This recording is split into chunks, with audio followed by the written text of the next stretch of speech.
Hi everybody, how are you? We are doing chocolate Swiss rolls today, so let's get into it. I really need you to hear what I'm saying. We're going to start off by greasing and aligning our tin. So you need like a Swiss roll tin. I'm just going to use this tray that came with my oven, and it's roughly the size that we need. We're going to grease it and we're going to line it. So get yourself a pastry brush and some margarine, and then just grease it really well, and just make sure you grease so that we're greasing the tin so that the baking paper sticks really well to the tin. So you want to measure out your baking paper so that it's wider than the tray, so that some goes at the sides as well.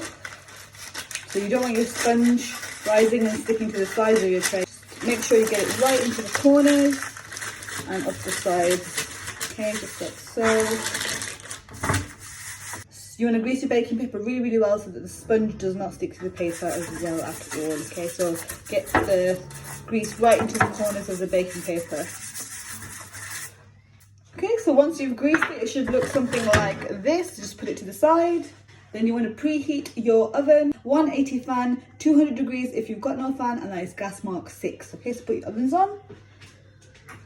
And now we'll start on the sponge. Okay, so for the sponge, we're going to start off by separating 4 eggs. Yolks in one bowl and whites in the other bowl. Just try not to get any yolk into your whites, because it will prevent them from whipping up properly. Once you've separated your eggs, just move your yolks to the side. We don't need them for now. So get yourself a scale, put it underneath your bowl. Put your scale on, make sure it's on 0. You need 60 grams of granulated sugar into your egg whites. Okay, so 60 grams of white granulated sugar. Now you're going to use your electric mixer. You're going to whip up the egg whites until they form a stiff peak.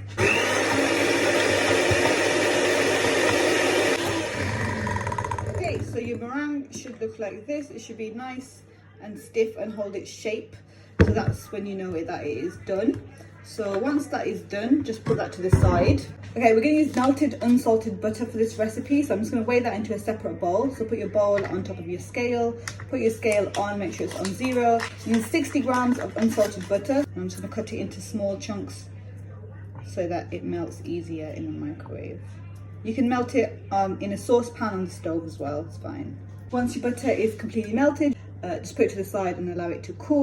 Bring your egg yolks back, and we're going to make the rest of the cake mixture in here. Your scale underneath your bowl, put your scale on. You need 60 grams of brown sugar, and that goes straight into your egg yolks. So just put it in slowly until you reach 60 grams on your scale.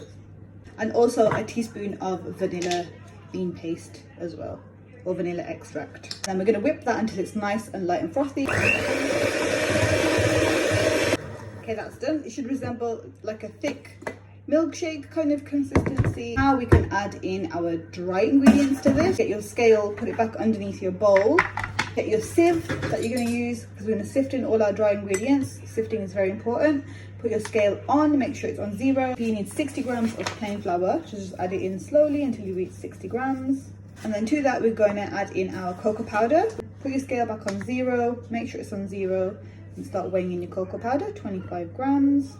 1 level teaspoon of baking powder goes directly into there. If you were making this without the coffee, that's fine. If you have espresso powder, then that's fine, use that. A teaspoon of espresso powder if you're using espresso powder. If you don't have espresso powder, you can use strong coffee. So you brew the coffee with 15 mils of hot water and 2 teaspoons of coffee, mix it in, and then add that into the mixture instead, okay?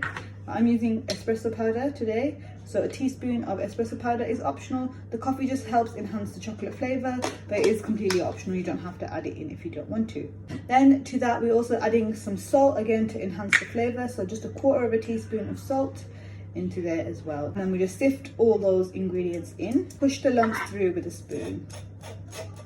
And at this point, you want to add in your melted butter that you melted earlier as well. Then again, you're just going to use your electric mixer once again and just mix all that until it's completely combined. That's all. You just want to mix it until it's combined. You don't want to overmix the flour. You don't want a dense cake or a dense sponge. And then I'm just going to use a spatula just to fold in that last bits of cocoa powder. Now at this point we want to add in our egg whites that we whipped up earlier. So bring those. And what you want to do is add just a little bit of your egg whites first to loosen up this mixture, because you don't want to deflate all these egg whites. So you just want to literally fold a little bit of your egg white in first, just to get this a bit light and airy, and then it'll be easier to fold in the rest of your egg white afterwards. Just a similar way that you would do with a mousse. So just add in all the rest of your meringue and just gently fold it in. Again, folding is very important at this stage. We don't want to lose all the air that we spent ages whipping into our meringue, okay? So just be gentle and just cut and fold.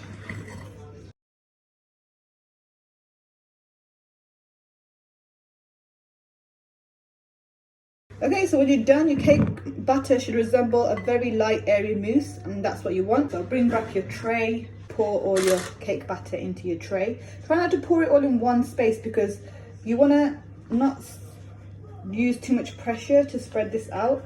So kind of try and spread it out. My lovely palette knife to just smooth this out. And like I mentioned, it's going to be a thin sponge. So just make sure you get it right into the corners as well. Okay. And try and spread it as even as you can. There you go. So once your sponge is all level, it's ready to go in the oven. So we're going to bake it in the oven that we preheated, and we're going to just bake it for 10 minutes, okay? Okay, so we're moving on to how to prepare your workspace to take your sponge out of the tin. So what you need is baking paper. You're going to roll out a baking paper bigger than the size of your cake. Cut it to the right size. Basically just place it onto your workspace. And I just turned it upside down so it doesn't curl back in on itself. Okay, it just helps it stay flat. Then you want to get yourself a small sieve and some cocoa powder. And just put the cocoa powder in the sieve, just a little bit. And then you just want to sift the cocoa powder onto your baking paper that you have here. Okay, and this is so that the warm sponge that we lay onto here won't stick directly to the baking paper. So the cocoa powder will act as a barrier for that. Okay, so the cake is baked. Let's take it out of the oven. So whatever you do not over bake the cake, because it's just going to go dry and you won't be able to roll it into the shape that you want for your Swiss roll. Okay, so your cake should look like this once it's baked. When you touch it, it should kind of spring up if you touch it lightly. What we're going to do is, as it is warm, we're going to just invert the tray directly onto our prepared baking paper here. So just wear gloves, oven gloves if you have some, and just be really careful because your tray will be hot. Okay, and then you just literally want to just throw it on. Okay, just like so. You want to carefully peel back the baking paper that is stuck to the bottom of your cake. And this is why you needed to grease it really well, because you don't want it to stick to your sponge up here, okay? Can you see? The little bits are getting stuck, but majority of it is coming off cleanly, and that is what we want. Now what we're going to do is we're going to roll this up in the baking paper as it is. So I'm just going to turn it around, just so you can see what I'm doing.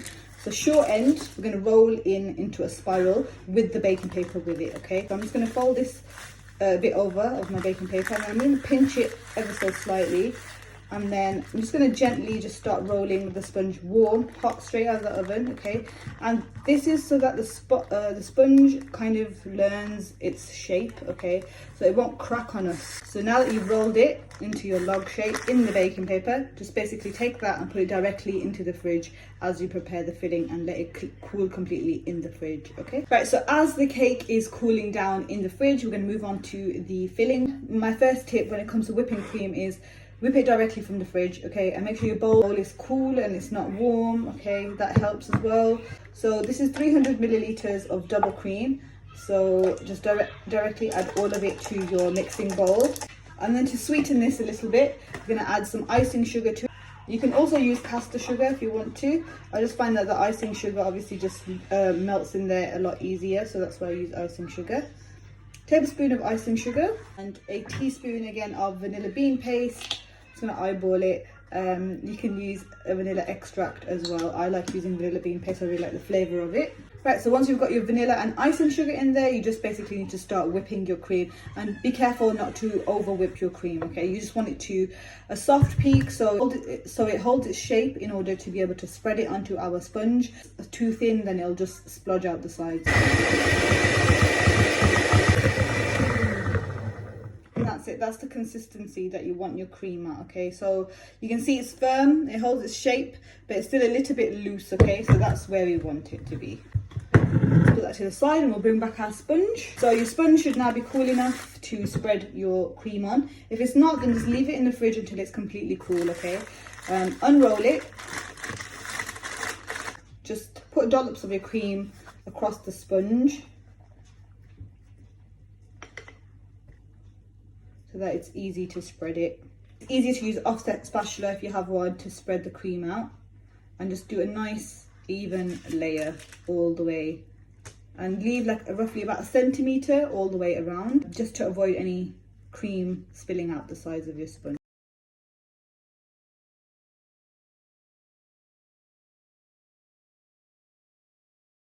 Okay, once you've got your nice even layer, it's time to roll the sponge back up. And remember, it remembers its shape already, so it should be fairly easy to do. But this time we're not going to roll the baking paper in with the sponge, okay? We don't want layers of baking paper in our sponge. We're just going to roll the sponge by itself, okay? So just lightly just pinch their edge again. So short side, again we're rolling. And just gently just use your fingertips to roll your sponge. Remember, it's got cocoa powder in it, so your hands are going to get a little bit chocolatey. But don't worry too much about that. So once you've got it like that, you want to just roll it back into your baking paper again, just like so, and then just pop it back in the fridge again for it to set while you make your ganache, okay? So for the ganache, it's pretty simple. You want to weigh out your milk chocolate and your dark chocolate. So you need 60 grams of each. Just break it up into small pieces and put it into a bowl, a clean bowl. And you're going to weigh out your cream into the bowl of chocolate. You need 120 mils of cream. Just add it in slowly until you get 120. And I'm just going to use the microwave to do this, but if you don't have a microwave or you don't want to use the microwave, what you would do is heat your cream in the saucepan on the hob until it's hot, and then pour the hot cream over your chocolate, allow it to sit for a few seconds, and then start stirring it, and that will make your ganache. But in the microwave, we put it all into one bowl. I will heat it up at 15-second intervals and mix it in between until it's nice and melted and all glossy and shiny and yummy, delicious ganache.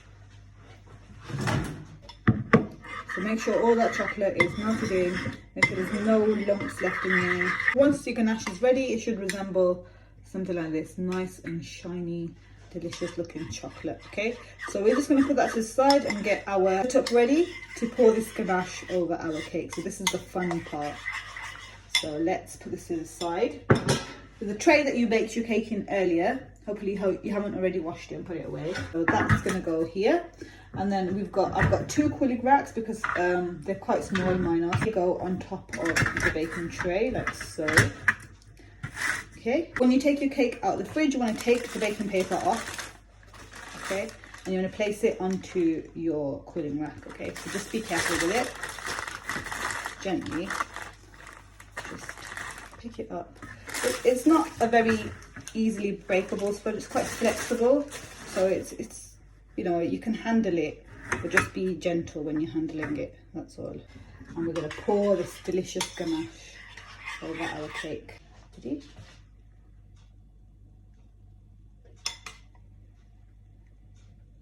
I'm spooning it on, but you can just pour it on. It's absolutely fine. And you can always, the drips that you catch, you can always spoon them back over again. So you basically just put the ganache all over the top. Absolutely delicious. Oh my goodness. So normally before you serve it, this is the chef's portion basically. You get an extra slice, you cut off the edges, just kind of neaten it off a little bit.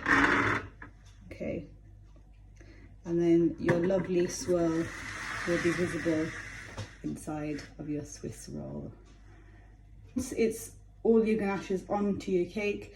You pick it up use something like a spatula or something to get underneath, lift it off onto a serving plate, and you're ready to go. Just to show you the texture, so soft, so light,